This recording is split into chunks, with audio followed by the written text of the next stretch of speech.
Hello दोस्तों। कैसे हैं आप लोग?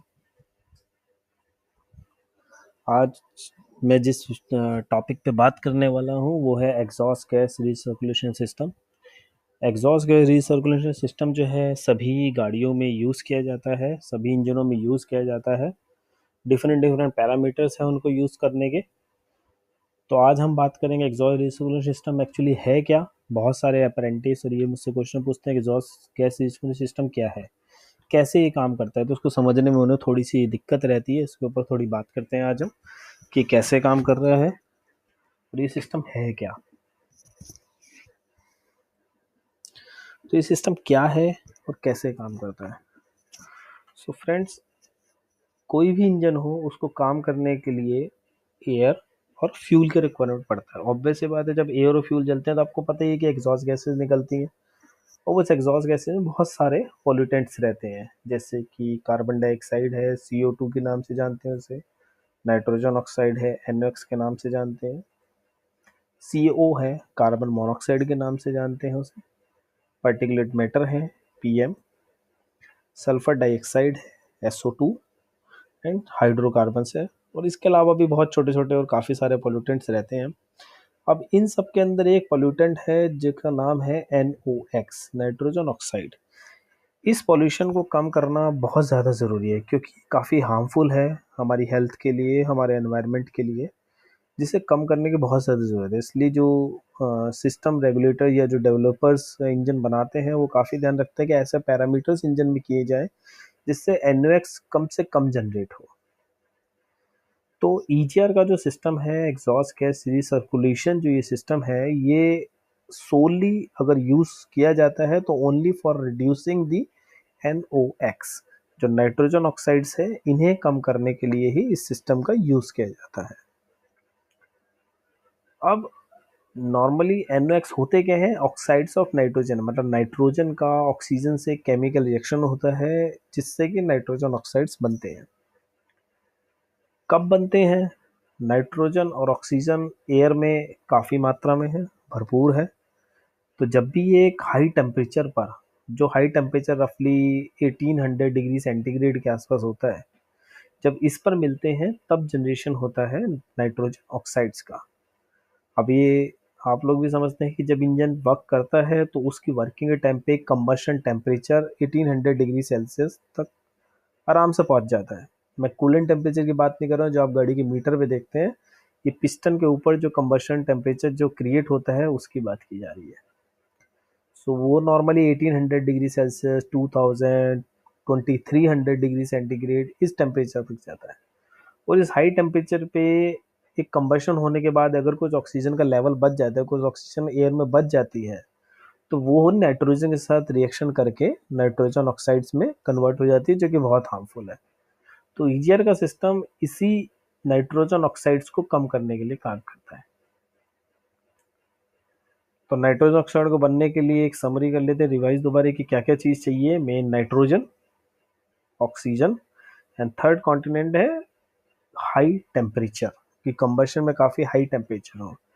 इसका मतलब अब आगे देखते हैं कि एयर कंपोजिशन क्या रहता है फ्रेश एयर में। काफ़ी ज़रूरी पड़ेगा हमें समझने के लिए, जब मैं आगे एक एग्जांपल से समझाऊंगा कि कैसे हम ईजीआर के थ्रू इसे कम करते हैं। तो जस्ट एन एक आइडिया हो सकता है आप लोगों को पता भी हो, तो नॉलेज ही रिफ्रेश होगा आपका। नाइट्रोजन फ्रेश एयर में 78% है और ऑक्सीजन रफली 21% है। तो मोटा मोटा यही 99% तो चले जाते हैं, और बाकी 1% जो एयर का कॉन्स्टिट्यूट बचता है उसके अंदर argon gases, other gases, carbon dioxide, ये सारी की सारी गैसेज है। ऑक्सीजन रिक्वायरमेंट भी है फॉर कंबशन। अगर ऑक्सीजन नहीं होगा तो कोई भी चीज़ बर्न नहीं हो सकती। अब एयर के अंदर इतनी बड़ी मात्रा में ऑक्सीजन और नाइट्रोजन है तो इंजन में भी अवेलेबल है। इंजन में हाई टेम्परेचर तो बहुत ईजी है कि कुछ भी अगर बचा तो वो ईजिली नाइट्रोजन ऑक्साइड्स में कन्वर्ट हो सकता है। तो हम नाइट्रोजन ऑक्साइड को कम करने के पॉसिबल तरीके क्या हो सकते हैं? सो पॉसिबल तरीके हैं, हम फ्रेश एयर, ये जो इनटेक एयर ले रहे हैं उसमें नाइट्रोजन को कम कर दें। ये 78% की जरूरत नहीं, इसको थोड़ा कम कर सकें। या अगर ये ना भी कम हो तो एटलीस्ट हम ऑक्सीजन को तो कम करें।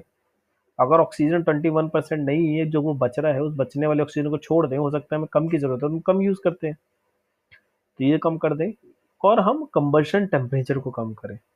अब ये तीनों ही चीज़ें काफ़ी डिफिकल्ट है कम करना, कि कंबशन टेम्परेचर कम होगा तो पावर भी पूरा नहीं मिल पाता। अब इन तीनों चीज़ों को कम करने का अकेला काम हमारा एग्जॉस्ट गैस रीसर्कुलेशन सिस्टम अकेला कर लेता है। ये नहीं है कि नाइट्रोजन ऑक्साइड को कम करने के लिए सिर्फ यही एक सिस्टम इंजन पे यूज़ हो रहा है, और भी काफ़ी पैरामीटर्स हैं। यूरो 6 की गाड़ियों में सिलेक्टिव कैटलिटिक रिडक्शन का सिस्टम आया है। कैटलिटिक कन्वर्टर्स ऐसे यूज़ होते हैं जो एनएक्स को कम करते हैं। तो ये भी पैरामीटर है, पर आज हम बात करेंगे एग्जॉस्ट गैस रिसर्कुलेशन की। आप मुझे कमेंट सेक्शन में बताइएगा अगर आपको और कोई वीडियो का रिक्वायरमेंट है, तो मैं उसके ऊपर ही वीडियो बनाऊंगा, और कोई टेक्नोलॉजी आप जानना चाहते हैं तो उसके बारे में बताऊंगा। मेरा ऑटोमोटिव में एक्सपर्टीज़ है, ट्रेनर के लिए ही मैं काम करता हूँ। तो जैसे आपको और भी वीडियो चाहिए वो मैं बनाऊंगा, कमेंट सेक्शन में मुझे कमेंट दीजिएगा। और हाँ, चैनल को सब्सक्राइब करना मत भूलना, ताकि नया वीडियो आती है आपके पास नोटिफिकेशन आ जाए।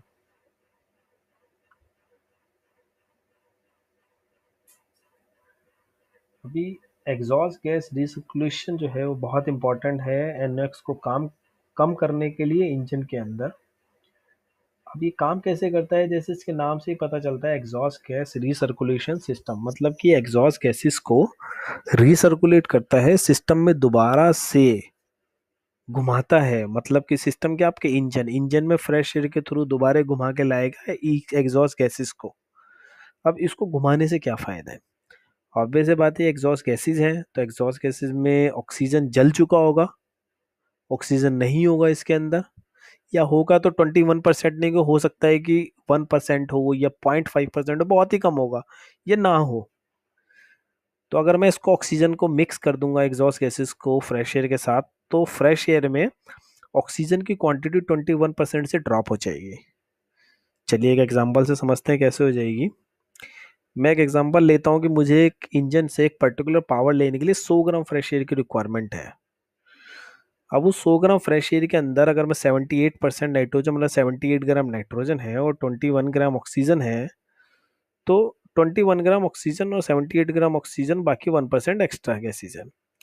नाउ इंजन को प्रॉपर वर्क करने के लिए सिर्फ 16 ग्राम ऑक्सीजन का ही रिक्वायरमेंट है, पर मुझे 100 ग्राम देना पड़ेगा ताकि एक प्रॉपर प्रेशर जनरेट हो कंबशन स्टेज के अंदर, कंप्रेशन स्टेज के अंदर, ताकि एक प्रॉपर पावर हमें मिल पाए। तो वो 5 ग्राम जो ऑक्सीजन बच रही है वो मेरे लिए वेस्ट है इंजन के लिए। और वही 5 ग्राम ऑक्सीजन जब नाइट्रोजन से उस हाई टेम्परेचर पे रिएक्ट करेगी तो नाइट्रोजन ऑक्साइड्स बनाएगी। तो मेरा टारगेट ये है कि मैं इस 5 ग्राम को कम करूं। ये जस्ट मैंने एक एग्जांपल लिया है, इंजन के अंदर पैरामीटर आरपीएम सब चेंज होते रहते हैं टाइम टू टाइम, तो ये डिसाइड करना कितना ऑक्सीजन देना है वो कंट्रोल यूनिट्स का काम है। तो अभी मैं इसी एग्जांपल को कंटिन्यू करता हूँ। अब मैं ये सपोज करता हूँ कि पर्टिकुलर कंडीशन में जो 5 ग्राम ऑक्सीजन एक्स्ट्रा है, इसको कम करने के लिए मैं इसमें थोड़ी एग्जॉस्ट गैसेस मिक्स कर देता हूँ। कैसे करता हूँ, मैं इसी 100 ग्राम के अंदर 20 ग्राम एग्जॉस्ट गैस डाल देता हूँ, मतलब कि 80 ग्राम फ्रेश एयर आएगी। अगर 80 ग्राम फ्रेश एयर का मैं 21% या 20% निकालूं तो 16 ग्राम ऑफ ऑक्सीजन बचता है। तो मैंने यहाँ क्या किया, मैंने ऑक्सीजन गैस तो उतना ही दिया, 100 ग्राम ही, पर ऑक्सीजन कम दिया। तो कंप्रेशन स्टेज के अंदर प्रेशर तो फुल है, और मेरा नॉन यूनिफॉर्म कंबशन भी नहीं होगा, ऑक्सीजन भी नहीं बचेगा एक्स्ट्रा। ऑक्सीजन एक्स्ट्रा नहीं बचेगा तो नाइट्रोजन से रिएक्ट भी कम होगा। हो सकता है बिल्कुल ऑक्सीजन ना बचे, हो सकता है कि थोड़ा सा बचे। अब इंजन के अंदर ये एक्स्ट्रा ऑक्सीजन की वजह से जहां वो ऑक्सीजन पहुंच जाती है वहां पे नॉन यूनिफॉर्म कंबशन भी होता है, जिसकी वजह से हाई टेम्परेचर्स जनरेट होते हैं, बहुत हाई, जो कि होना चाहिए सपोज कीजिए हमारा 1500 डिग्री, वो 2000 तक जनरेट हो जाते हैं। तो यही मेरा मदद भी करता है 500 डिग्री सेल्सियस तक एग्जॉस्ट जो टेम्परेचर है कंबशन को उसको कम करने के लिए। तो इसने मेरे तीनों पर्पस सॉल्व कर दिए, कंबशन टेम्परेचर भी कम कर दिया, नाइट्रोजन भी कम कर दी, और ऑक्सीजन भी कम कर दी। मेन तो मुझे ऑक्सीजन कम करना था, टेम्परेचर कम करना था। हो सकता है अभी भी टेम्परेचर इतना ज़्यादा जाता है बहुत बार इंजन की कंडीशन में जिससे कि वो बने, बट मैं ऑक्सीजन ही कम रख रहा हूँ। ये वो इंजन के कंट्रोल्स हैं, उनके अंदर मैप है अलग अलग, वो डिसाइड करते हैं कि कितना देना है कितना नहीं देना है, उसके ऊपर चलता है। तो मैं समझता हूँ आपको समझ आ गया होगा किस तरीके से क्वांटिटीज में मिक्स करके ऑक्सीजन को कम किया जाता है वो। अभी अब जितने भी इंजन हैं वो डिफरेंट डिफरेंट आरपीएम्स पे काम करते हैं, डिफरेंट डिफरेंट लोड्स पे काम करते हैं। तो इसमें जो एग्जॉस्ट गैसें मिक्स करनी है वो भी डिफरेंट होगी। हो सकता है किसी समय पे मुझे सिर्फ 2% एग्जॉस्ट गैस मिक्स करनी है, कभी 10% करनी है, कभी 20% करनी है जो फ्रेश एयर है जिसकी क्वांटिटी से। बट सबसे ज्यादा जो एनओएक्स जनरेट होते हैं वो नॉर्मली जनरेट होते हैं हाई पार्शियल लोड पर, सॉरी पार्शियल लोड पे जनरेट। पार्शियल मतलब कि 1200 से 2500 आरपीएम के बीच, और या आप अपहिल ड्राइविंग कर रहे हैं, फुली लोडेड व्हीकल है इस कंडीशन में। And the portion of exhaust gases sent back to engine is decided by different engine parameters. अब अलग अलग इंजन पैरामीटर्स डिसाइड करता है, मतलब कंटिन्यू डिसाइड करती है कि कितना उसमें मिक्स करना है। अब ये नहीं कि सिर्फ ऑक्सीजन को ही कम करना है, उसने बहुत सारे पैरामीटर देखे कि कूलेंट का टेम्परेचर क्या है, आउटसाइड एयर का टेम्परेचर क्या है, कितना एयर जा रहा है, कितना रिक्वायरमेंट है, लोड कितना है, इंजन परफॉर्म कैसा कर रहा है, कितनी पावर दे रहा है, बहुत सारी चीज़ों को डिसाइड करके कंटिन्यूट अपने मैप वेरी करती है और उसके अकॉर्डिंग एग्जॉस्ट गैस की क्वांटिटी को चेंज करती रहती है।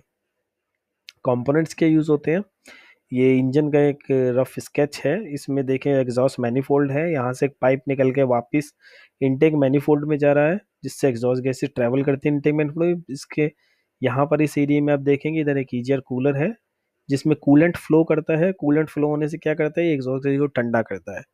ठंडा करना एग्जॉस्ट गैसेस बहुत ज़रूरी है क्योंकि एग्जॉस्ट गैसेस काफ़ी गर्म होंगी। गर्म होने की वजह से ज़्यादा डेंस नहीं हो पाएंगी, भारी नहीं होंगी, हल्की हो जाएंगी। और हल्की होने से वो उस पर्टिकुलर स्पेस में कम एयर जा पाएगी हमारे इंजन में। जबकि हमें ज़्यादा एयर भेजना है तो हमें हवा को भारी बनाना पड़ेगा, मोर डेंस बनाना पड़ेगा। डेंस कैसे बनेगी, भारी कैसे बनेगी, हम उसे ठंडा करें तो यहाँ ईजियर कूलर से ठंडा करेगा, ठंडा करके वो इनटेक मैनिफोल्ड में उसको वापस भेजेगा। ठीक है, तो उसके लिए यहाँ पर ईजीआर वॉल लगा रहता है। ईजीआर वॉल को रेगुलेट करने का काम इंजन कंप्यूटर करता है और इंजन कंप्यूटर डिसाइड करता है उसे कितने परसेंटेज पे खोलना है, कितनी एग्जॉस्ट गैसेस भेजनी है। ये एक नॉर्मल मैंने एक गाड़ी का भी लेमैन बन दिया है यहाँ पे एक पिक्चर कि कैसे ईजीआर रहता है। तो किसी गाड़ी में हो सकता है कि प्रॉपर इलेक्ट्रॉनिक वॉल हो, या पुरानी गाड़ी में हो सकता है आपको मिलेगी वैक्यूम ट्रांसड्यूसर हो, मतलब वॉल यहाँ होगा और ये वैक्यूम के थ्रू एक डायफ्राम रहेगा जिसके थ्रू वॉल को ओपन और क्लोज किया जाता है। तो ये भी एक पॉसिबिलिटी रहती है। यहाँ देख रहे हैं ये चार्ज एयर कूलर है जो एग्जॉस्ट गैसेस को ठंडा करने का काम करता है। तो ये था एग्जॉस्ट गैस रिलीजिंग सिस्टम की ज़रूरत हमें क्यों पड़ती है, कैसे काम करता है, क्या बेसिक कंपोनेंट है, और क्या इसके पीछे आइडियोलॉजी है सिस्टम के काम करने के पीछे। आगे अब बनाने वाली वीडियो में आपको ये भी बताऊंगा कि अगर इसमें प्रॉब्लम आती है तो क्या क्या प्रॉब्लम ईजियर की वजह से इंजन फेस करता है, और हाई प्रेशर ईजीएस सिस्टम भी होता है, लो प्रेशर ईजीएस सिस्टम भी होता है, ये कैसे काम करते हैं, एससीआर सिस्टम सिलेक्टिव रिडक्शन जो है कैटालिटिक कन्वर्टर वो कैसे काम करता है, इन सब के बारे में अगली वीडियोज में मैं आपको बताऊंगा। चैनल को सब्सक्राइब करना ना भूलें।